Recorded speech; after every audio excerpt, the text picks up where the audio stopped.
Hello viewers, मेरा नाम है विशाल दहिया और स्वागत है आप सभी का मेरे YouTube channel learn with Vishu में। आज हम अपनी क्लास 6 के सोशल स्टडीज़ के हिस्ट्री की वीडियो लेके आए हैं। हिस्ट्री की वीडियो में चैप्टर नंबर 1 को हमने पहले भी कवर कर लिया है एनसीईआरटी बुक्स के थ्रू, जिनकी वीडियो के लिंक आपको डिस्क्रिप्शन में मिल जाएंगे। आज हम अपने चैप्टर नंबर 1 को नोट्स के थ्रू कवर करेंगे, तो नोट्स आपको डिस्क्रिप्शन में मिल जाएंगे। तो चलिए शुरू करते हैं। हिस्ट्री के चैप्टर नंबर 1 का नाम है what, where, how and when. तो इसे हम शुरू करेंगे अपने नोट्स के थ्रू।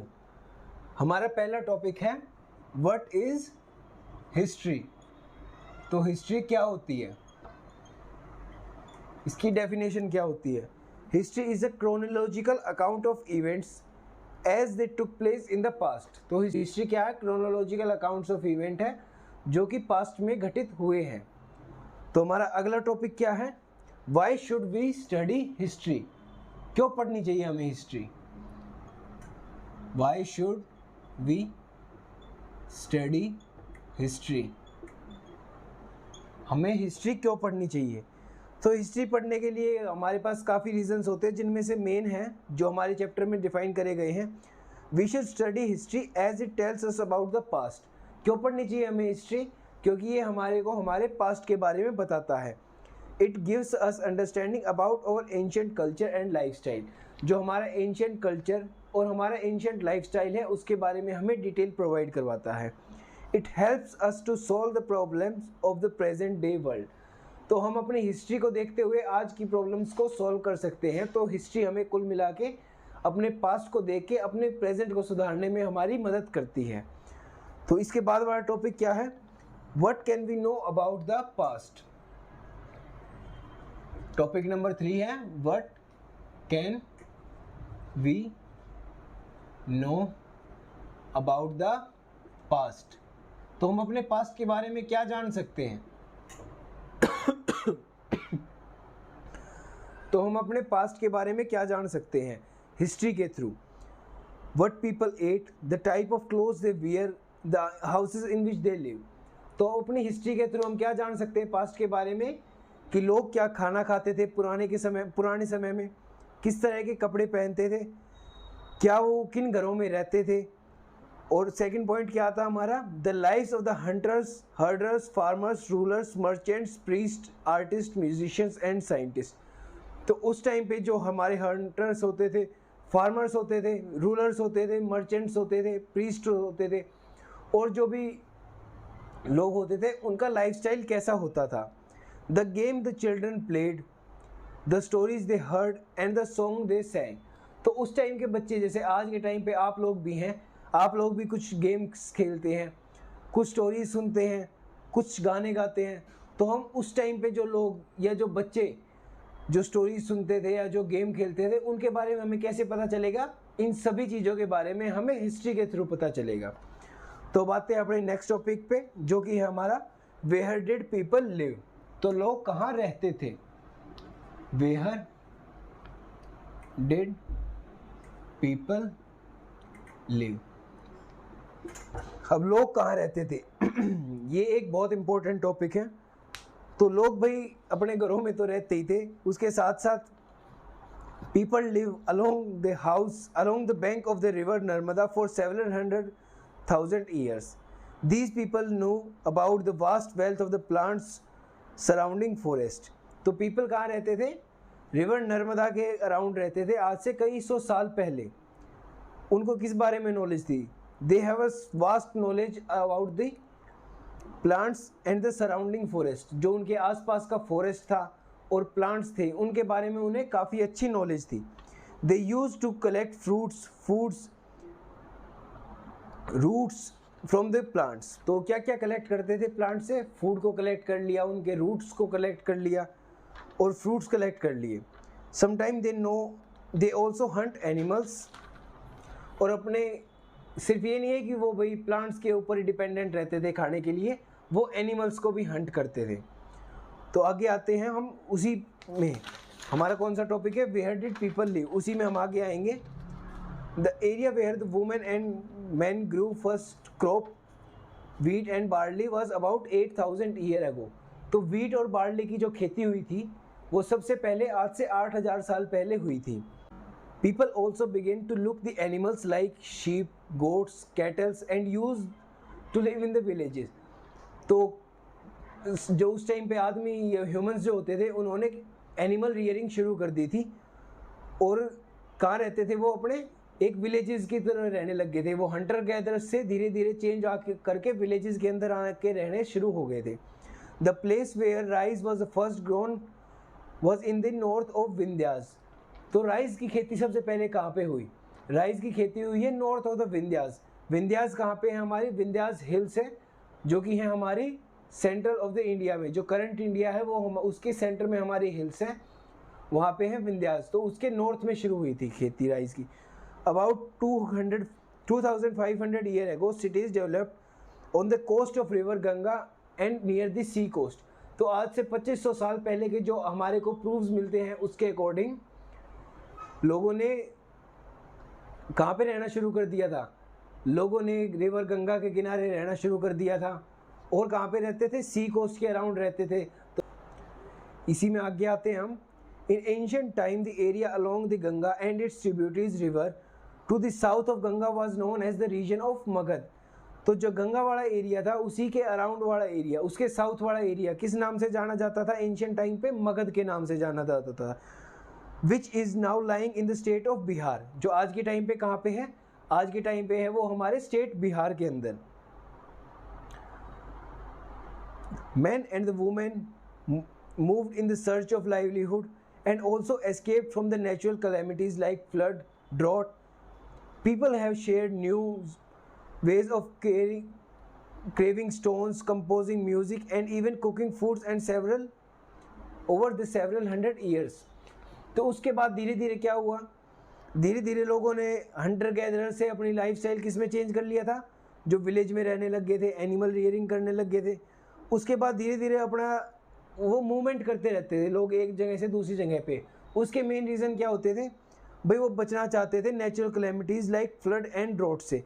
उसके अलावा भी काफ़ी सारे रीज़न्स हैं, लेकिन एक मेजर रीज़न ये था वो फ्लड और ड्रॉट से बचना चाहते थे. और उसके साथ साथ लोगों ने काफ़ी नई चीज़ें भी सीख ली थी. तो अब आते हैं हम अपने नेक्स्ट टॉपिक पे जो कि है names of the land. Names of land. Names of land क्या है? चैप्टर के अनुसार नेम्स ऑफ लैंड है हमारी कॉन्टिनेंट का, हमारे सब कॉन्टिनेंट का नेम. सब कॉन्टिनेंट कौन सा है? इंडियन सब कॉन्टिनेंट का नेम. तो ये इंडियन और country is known by both words India and Bharat. तो हमारी सब कॉन्टिनेंट को किस नाम से जाना जाता था? इंडिया और भारत. इनका ओरिजिन कहाँ से हुआ?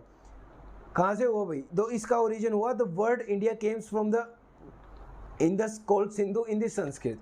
तो इंडिया का ओरिजिन कहाँ से हुआ? इंडस रिवर से हुआ, जिसका संस्कृत में नाम क्या है? जिसका संस्कृत में नाम है Sindhu. The Iranians and the Greek who came through the north western frontier of about 2500 year ago called it the Hindos or the Indos and the land to the east of the river is called India. तो हमारे इसका origin कहाँ से हुआ? Indus river से हुआ. किन के द्वारा हुआ? ग्रीक और इरानिश पीपल के थ्रू हुआ. The word Bharat was use for the group of people who lived in the north western part of Indian सब कॉन्टिनेंट. तो भारत वर्ड का यूज़ कहाँ से हुआ? पहली बार भारत वर्ड का यूज़ हुआ जो इंडियन सब कॉन्टिनेंट पे लोग रहते थे, उनकी एक प्रजाति का नाम था भारत, जिसका मेंशन कहाँ पे है? जिसका मेंशन है ऋग्वेदा के अंदर. ऋग्वेदा क्या है? संस्कृत का पहला ऋग्वेदा है सबसे पुराना, the earliest composition in the Sanskrit. सबसे पुरानी कंपोजिशन है संस्कृत के अंदर, which was about 3500 year ago, जो आज से 3500 साल पुरानी है. Later it was use for the name of the country. तो उसके बाद उसको कैसे यूज करा जाने लगा? As a name of the country. Finding out about the past. तो हम अपने पास्ट, अगला टॉपिक है हमारा फाइंडिंग आउट अबाउट और पास्ट. Finding out about the past. तो हम अपने पास्ट के बारे में कैसे जानते हैं? इस टॉपिक में मतलब है हमारा कि हम अपने पास्ट के बारे में कैसे जानते हैं। We can find out about the past by reading the books that were written long ago. हम अपनी बुक्स के थ्रू जान सकते हैं जो काफ़ी पुरानी लिखी गई थी। The books were called manuscripts. तो इन बुक्स को कहते क्या थे? इन बुक्स को कहते थे मैन्यूस्क्रिप्ट्स। क्यों कहते थे मैन्यूस्क्रिप्ट्स इनको? क्योंकि ये हाथ से लिखी जाती है। मैन्यू का MANU, मैन्यू का मतलब क्या होता है? हैंड। ये एक लैटिन वर्ड से आया है। These were written by on palm leaves or on specially prepared bark of a tree known as the birch, which is grown in the Himalayas। तो ये किस पे लिखी जाती थी? ये लिखी जाती थी पाम लीव्स के ऊपर या फिर एक स्पेशल तरह के बार्क ऑफ द ट्री के ऊपर, जिसको क्या कहते हैं? ब्रिच कहते थे, जो कहाँ पे ग्रो होता है? जो सिर्फ हिमालयाज में ग्रो होता था। The book dealt with all the kind of subject, religious belief and the practices, the lives of the king, medicine and science. Besides there were epic poems and plays as well। तो इन books के अंदर क्या होता था? इन books के अंदर भाई सभी सब्जेक्ट के बारे में होता था। रिलीजियस बिलीव्स के बारे में होता था, साइंस के बारे में होता था, लाइफ ऑफ द किंग के बारे में होता था, मेडिसिन के बारे में होता था और साइंस के बारे में होता था। तो मैन्यूस्क्रिप्ट्स के अलावा और किस चीज़ से हमें पता लगता है? मैन्यूस्क्रिप्ट्स के अलावा हमें इंस्क्रिप्शन से पता चलता है। इंस्क्रिप्शंस क्या होती है? Inscription are written writing on relatively hard surface such as stone और मेटल। तो इंस्क्रिप्शन क्या होती है भाई? कि पहले तो मैन्यूस्क्रिप्ट्स क्या होती है? मैन्यूस्क्रिप्ट्स होती है भाई हमने लीव्स पे लिख दिया, पाम वो वुड पे लिख दिया, उसे हम बोलते हैं मैन्यूस्क्रिप्ट्स। लेकिन जब हम किसी हार्ड सरफेस पे लिखते हैं तो उसे हम कहते हैं इंस्क्रिप्शन। जैसे स्टोन पे लिख दिया, मेटल पे लिख दिया। In the past when king wanted their order inscripted so that the people can see, read and obey them। तो ये मेनली किसके द्वारा किया जाता था? इंस्क्रिप्शंस मेनली किए जाते थे किंग्स के through. There are other kinds of inscription as well where men and women record what they did। अब इंस्क्रिप्शंस के बाद हमारा जो थर्ड टॉपिक आता है, किसके थ्रू हमें पास्ट के बारे में पता चलता है, वो है आर्कियोलॉजिस्ट। आर्कियोलॉजिस्ट कौन होते हैं? Archaeologists are the person who studied the remaining of the building made of stones, bricks, painting and sculptures। तो आर्कियोलॉजिस्ट वो होते हैं जो बिल्डिंग्स, हमारे स्कल्पचर्स को पढ़ के, स्टोन्स को पढ़ के पास्ट के बारे में पता लगाते हैं। They also explore and evaluate to find the tools, weapons, pots, coins etc। तो उनका मेन काम क्या होता है? वे पोर्ट्स के थ्रू, टूल्स के थ्रू, वेपन्स के थ्रू पता लगाते हैं कि पास्ट में क्या क्या रहा होगा, क्या क्या हादसे हुए होंगे, क्या कुछ हुआ होगा। They also look for the bones of the animals, birds and fishes to find out what people ate in the past. वो ये भी पता लगाते थे रिमेनिंग बोन्स के थ्रू कि भाई पास्ट में लोग क्या खाते थे। उसके बाद जो हमारा टॉपिक आता है इसी के अंदर आएगा, finding out about the past.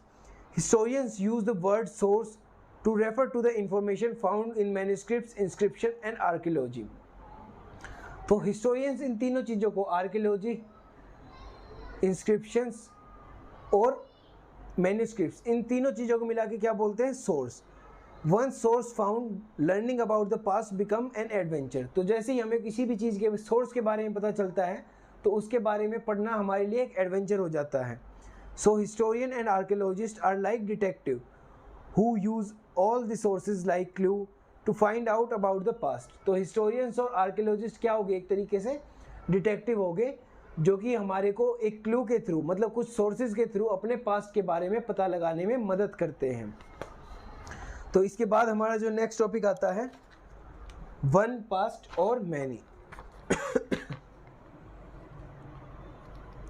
One past और many. The title of the book is Our Past One। तो हमारी बुक का टाइटल क्या है? और पास्ट। तो पास्ट इसमें प्लूरल में दे रखा है। तो इसका मतलब क्या होता है? कुल मिला के इसका मतलब होता है कि वो हमारा ध्यान आकर्षित करना चाहते हैं। पास्ट एक सिंगल वर्ड नहीं है, प्लूरल है, क्योंकि हर एक ग्रुप ऑफ पीपल के लिए पास्ट अलग अलग रहा होगा। इसके एग्जाम्पल क्या है भाई? एग्जाम्पल के तौर पे हम ले सकते हैं एक ग्रुप ऑफ पीपल, जैसे राजा है, उनके लिए पास्ट अलग रहा होगा, फार्मर्स के लिए पास्ट अलग रहा होगा। That the past was different for the different groups of people। For example the past for the farmer was different from the king, the life of merchant was different from the life of a craftsman or any other. So archaeologists did not help to know more about the ordinary people in the past because they did not keep the records. और इसका एक और example क्या है कि archaeologist को जो ordinary individuals थे उनके बारे में कुछ खास पता नहीं चलता है हिस्ट्री के थ्रू। क्यों?